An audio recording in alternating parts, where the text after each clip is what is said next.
Ang lahi ni Shem. Unang Kronika versikulo 1:24 hanggang versikulo 1:27. Ito ang kasaysayan ng mga lahi na nagmula kay Shem. 2 taon makalipas ang baha, nagkaanak si Shem ng isang lalaki, si Arphaxad. 100 taong gulang si Shem noon. Nabuhay pa siya ng 500 taon, at nagkaroon pa ng ibang mga anak.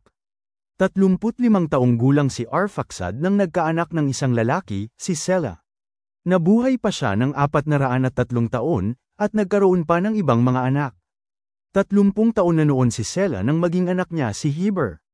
Nabuhay pa siya ng 403 taon, at nagkaroon din ng ibang mga anak. Sa gulang na 34 na taon, naging anak ni Heber si Peleg. Nabuhay pa siya ng 430 taon, at nagkaroon din ng ibang mga anak.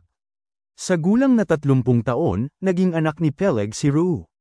Nabuhay pa siya ng 209 na taon, at nagkaroon pa ng ibang mga anak.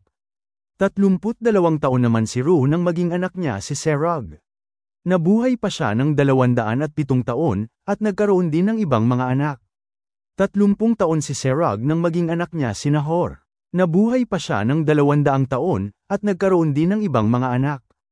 Naging anak naman ni Nahor si Terah ng 29 na taon siya. Nabuhay pa siya ng 119 na taon, at nagkaroon din ng ibang mga anak.